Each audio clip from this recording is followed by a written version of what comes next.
often we forget to have this thin line and know the difference between depending upon our own strength to achieve the sinlessness and depending upon God's strength to achieve sinlessness. We might be tempted to think that sinlessness is not possible. It is very much possible. If God says it is possible, it is possible for you and me as well.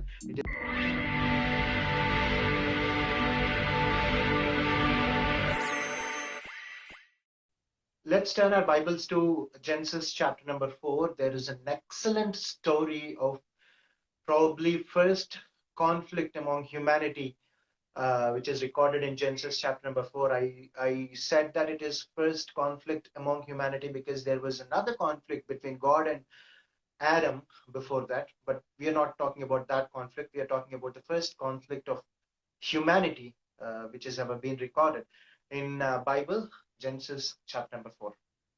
I'm reading from verse 1. Adam made love to his wife Eve, and she became pregnant. She gave birth to Cain. She said, "With the help of the Lord, I have brought forth a man." Later she gave birth to another brother, Abel. Now Abel kept flock, and Cain worked in the soil. Keep this in the mind very carefully because we're going to deal with it. Abel kept flock. Cain worked in the soil. There is a spiritual meaning and a deeper sense in mentioning these two things. I'll be explaining it in a minute. In the course of time, Cain brought some fruit of the soil as an offering to the Lord, and Abel also brought forth an offering. Fat portions from some of the firstborn of his flock. The Lord looked favor on the Abel and his offering, but on Cain and his offering he did not look with favor. So Cain was very angry, and his face was downcast. Then Lord said to Cain, let's pause for a moment here and see what is going on. There are two people here. Welcome, Prem. Thank you for joining. There are two people here, two brothers basically, who were born in this world from mother's womb.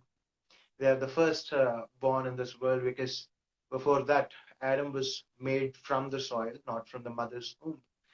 So here is the first man who was ever born from the mother's womb.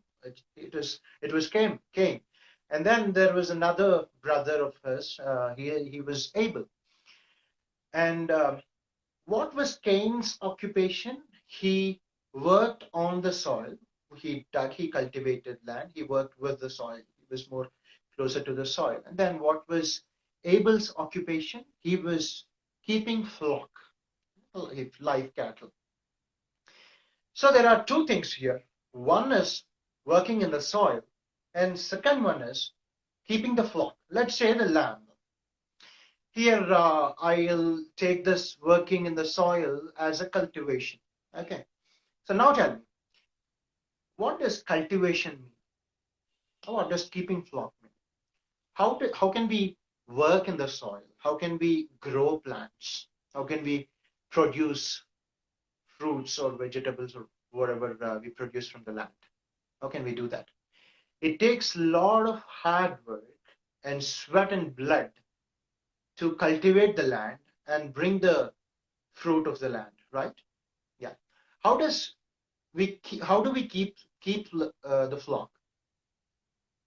How do we keep the lamb? Let's say, how does a lamb grow? It grows by eating the grass, and it grazes the leaves, and it grows by itself. We just have to keep it from the wild beasts, or we have to keep it from going away. It doesn't go away. Usually, lamb doesn't go away. It just stays with its master. And we have a famous quotation also. It says, a lamb or a sheep fears lion or a tiger in its entire life, but the person who kills it and eats it is the shepherd. So in its entire life, sheep does is what a lamb does is it fears lion or a tiger or a wolf or a fox or something, some predator which preys upon it. But at the end of the day, we see very less lions or tigers eating sheep. They don't eat on prey on sheep. That usually it is very rare. But the one who eats it and kills it is his master. Its master. Well, that's just a joke. But here, what I want to address is it doesn't take hard work for Abel to keep flock.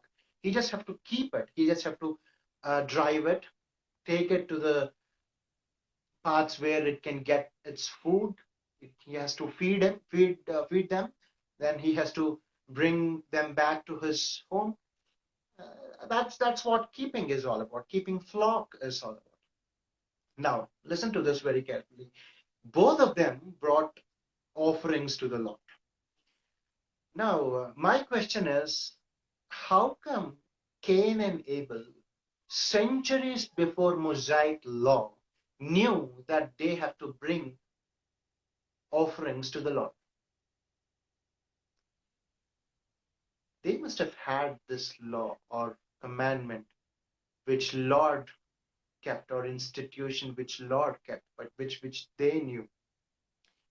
Unfortunately, Israelites in during their captivity, they've forgotten all these laws or commandments that God has given them. That's the reason God has to give a written law through Moses during the liberation of Israelites from the land of Egypt. But let me come back to this point. They both bought food offering to the Lord, right? Now, what must have been the thought process of Cain and Abel when they brought forth the offering? We are not talking about Abel extensively here, but we are talking about Cain extensively here because most of us belong to that mentality, Cain's mentality, not Abel's. I'll tell you what he must have thought. It was his hard-earned fruit. He worked with soil. He worked in soil. It was his sweat and blood that brought forth the fruit that he was going to offer. You know, the kind of pride and the kind of uh, strong mind that he must have had in his mind, that I am bringing offering to the Lord, which I have earned hard with my sweat and blood, is what his mindset would have been. It is what his heart would have been. How do we know it? Am I making this up? All this story up? Am I making this up? No. How do we know it? Know it once he faced the rejection from the Lord. He he took the offering to the Lord. Let me ask you a question. You want to impress your father. You were studying or something. You want to buy a bike, two-wheeler or something. You want to impress your father. Uh, what would you do? Would you take, let's say, I'll give my example. My father is a vegetarian. If I am a vegetarian, how do you think if I take a bucket of KFC chicken to him and try to impress him? Am I not a fool by doing it? He likes maybe a lemon rice or something, tamarind rice or something like that. I would probably take it, or I would take some cashew nuts, which he loves a lot. Or I would take some chocolates. He likes chocolates a lot. So if we want to try to impress someone, we would take something which they like, right? We clearly see when God had to sacrifice animal to give the skin of the animal to Adam and Eve to cover themselves. We see that first sacrifice already happened, and God's institution is not just to bring fruits or the cultivated land or whatever you worked on to him, but he wants a sacrifice which resembles the Christ's sacrifice ultimately, and then he wants us to hang on to it in order to get the righteousness, not our own work and our own strength that which that brings righteousness to us, or that uh, which we can give as an offering to the Lord, but it is Christ's ultimate sacrifice that which matters in our lives, even if we want to offer something to the Lord, our hearts, or if we want to receive something from the Lord, the salvation, gift of salvation that He gives. This institution has been there right from the beginning, and that's the reason Abel knew it and Abel brought it. Cain also knew it. If Abel, who was born later, knew it, Cain must also be knowing it, right? It was Cain who was firstborn to Adam and Eve. So, what Cain must have thought by bringing fruits and the hard earned, cultivated uh, fruit as an offering? What must have been the thought process of Cain? Now think, when Cain faced this rejection from the Lord, he couldn't take it. He absolutely couldn't take it. Now, let me give you an illustration. Our thinking, our intellect, Cain must have just thought that why should God reject my offering? Even I have earned it hard, and I have shed my sweat to bring forth the fruit of the soil. Why should God reject my offering, and why should God accept Abel's offering? It was just meat, and this is just fruit. What's the difference? He is God, and He is the one who has created both fruits of the soil and the lamb that Abel was keeping, right? The reasoning that we have doesn't work with God, because God has a different plan. Um, Both Cain and Abel might have not have might have not have had the idea of salvation, the plan of salvation that God is planning for them through Christ, the ultimate sacrifice through Christ. They didn't have this idea, they didn't have this knowledge probably, but they have to abide to the institution that God has promised, that God has given them. Abel did it.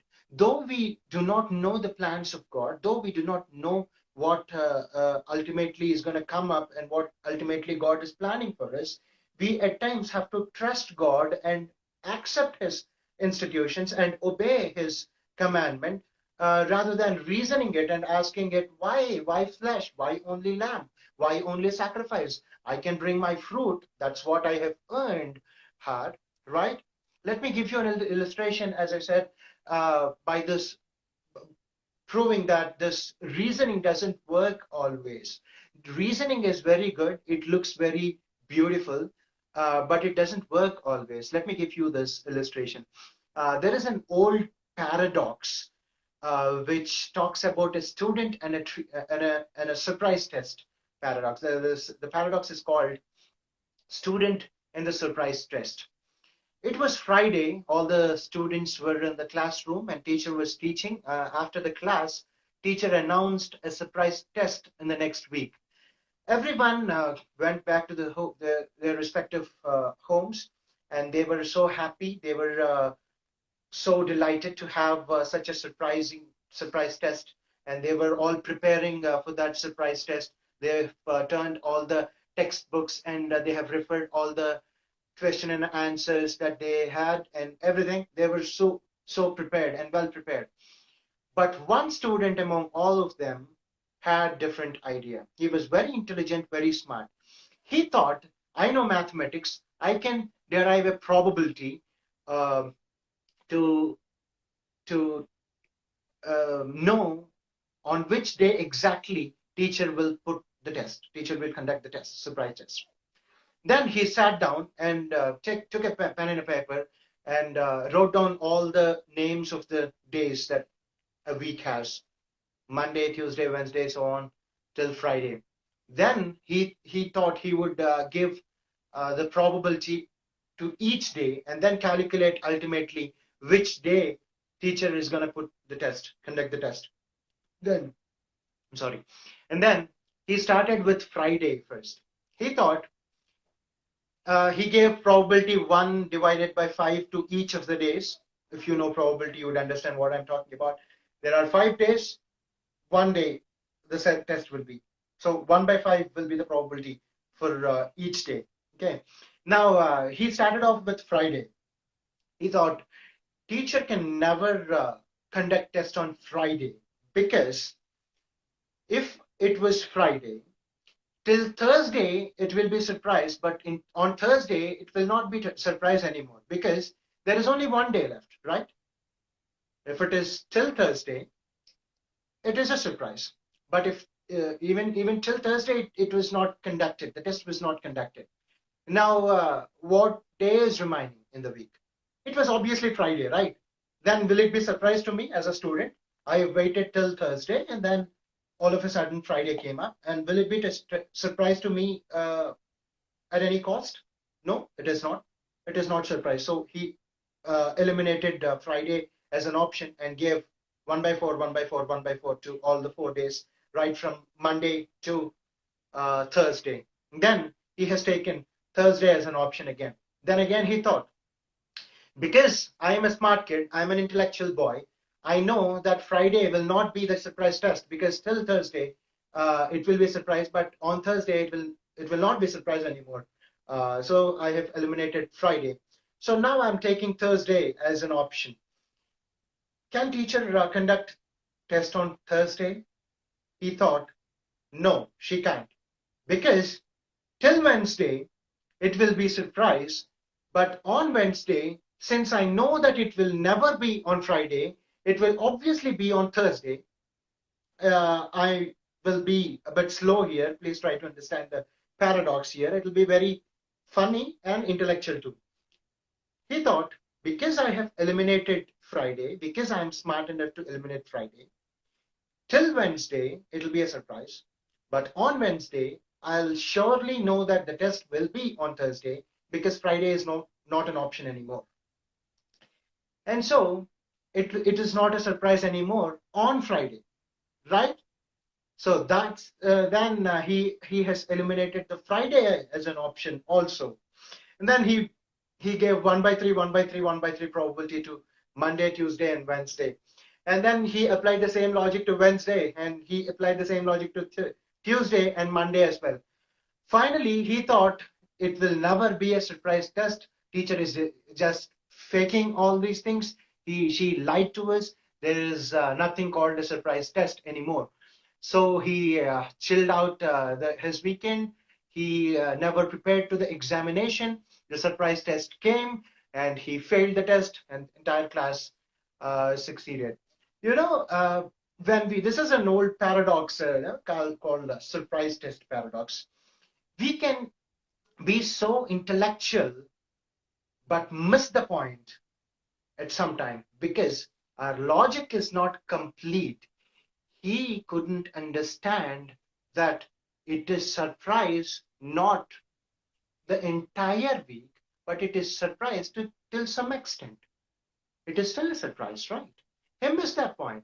You know, you can be so intelligent and you can be so logical and bring out all the possibilities and think that judgment day will never come to me, or second coming is not there, or Jesus is not going to judge me, or something like that. You can bring up all your brain into one nerve and think every possible way to escape Adam and Eve's account or creation account by saying that everything is just an evolutionary process or something like that.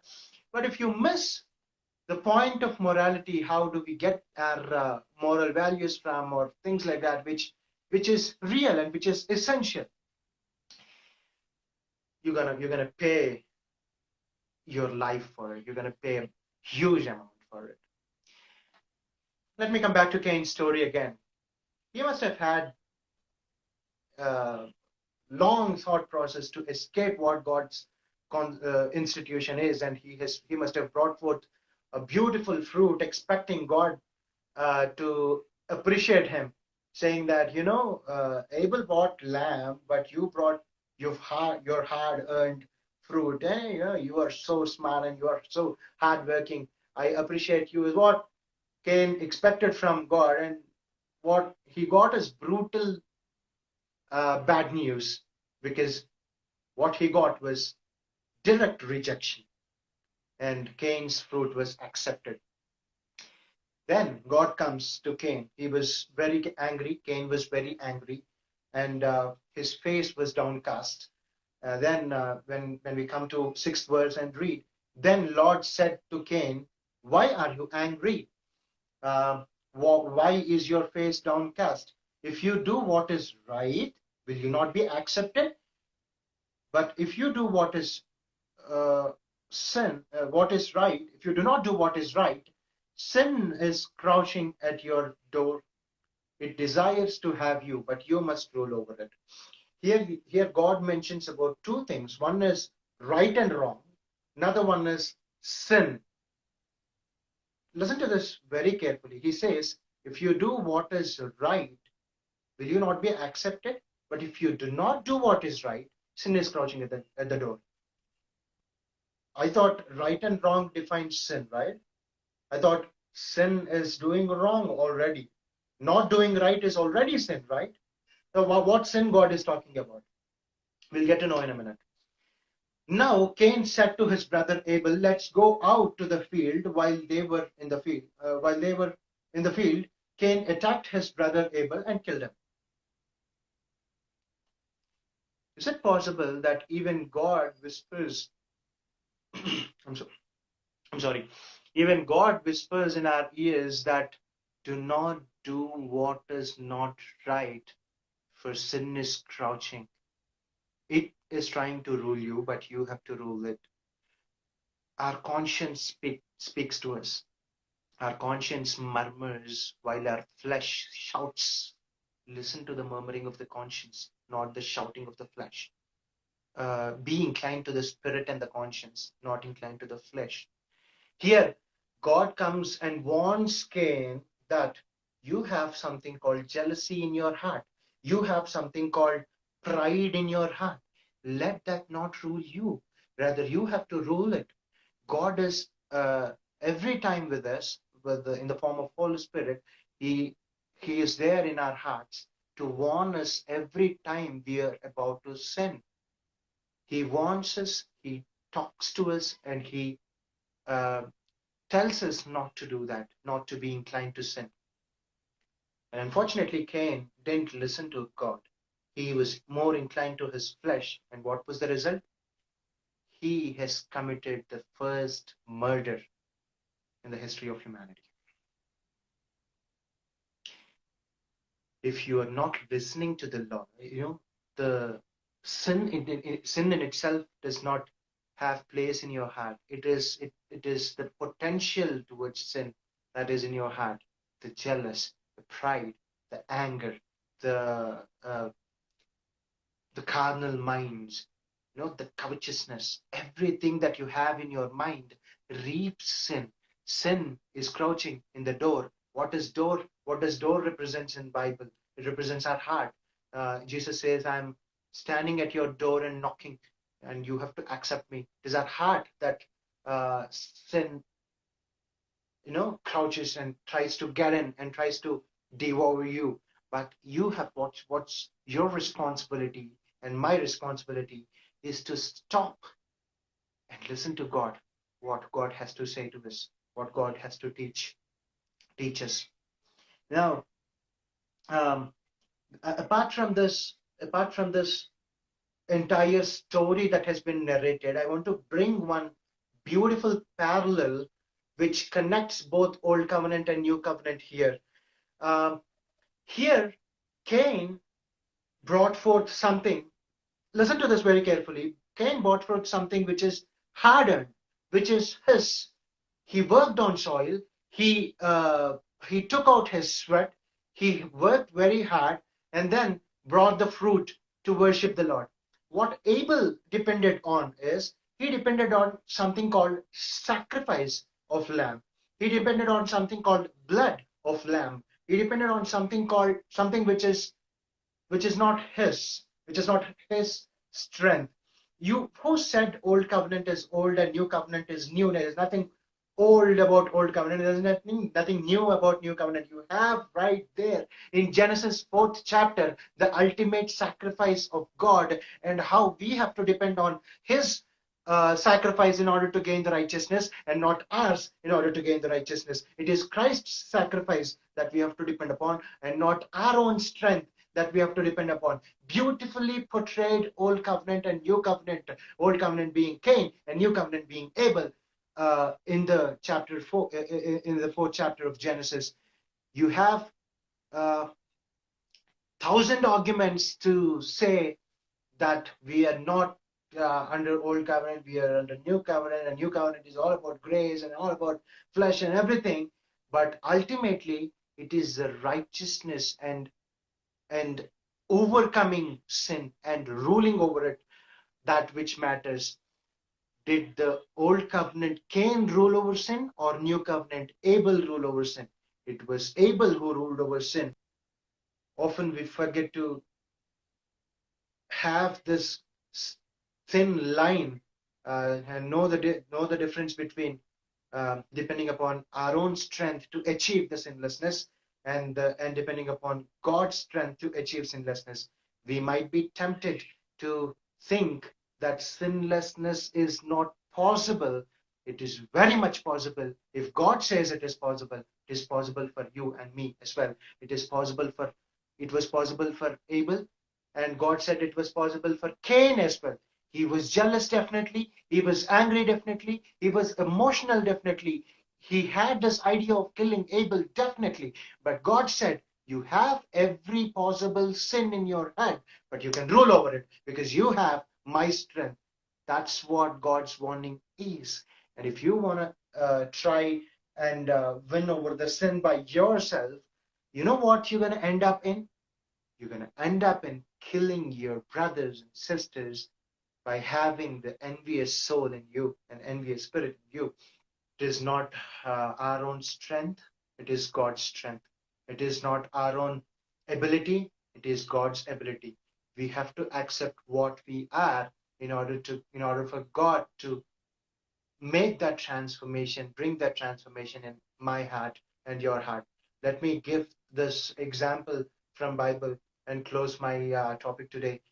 We I want to remind you of a character which brought forth the nation of Israel, and that is none other than Jacob. If you see Jacob's life completely was never with God. He never surrendered himself to God. He was going against God every time. He lied to his parents. He lied to his brother. He lied to his dad. He lied to his brother. He wanted to take the birthright of his brother and everything and so on and so forth. When you see two instances in his life and compare our lives with his life, then we get to know towards which character we have to incline to. First instant is when he lied to his father Isaac. Isaac was blind. He was lying to his father, saying that he was not Jacob and he was Esau in order to get the blessing from his father. World is like Isaac, and I am like Jacob, hypocrite, trying to wear that mask of Christianity and wear that mask of uh, holy person and wear the mask of righteous person in order to impress our pastor and impress our mentor and impress our fellow brethren. But we are missing the fact that there will be one day where Jacob was wrestling with angel of God. He was in front of God directly and not in front of some blind person as his father was. And he had to tell the truth here because he can't cheat God by saying that he was Esau. He did tell the truth. He accepted the fact that he was Jacob, which means deceiver. And then um, uh, God says, you are no more Jacob, but you are Israel. You'll be called Israel. Don't forget that there will be one day, the day of judgment, where people are not blind, people are not uh, deaf and dumb, but there will be a day uh, waiting for us where God stands in front of us with his glory and with his throne. Uh, knowing in and out of our character. It is Him who is going to judge us. It is to Him we have to give our offerings. It is Him whom we have to impress, not the people. Stop being hypocrites.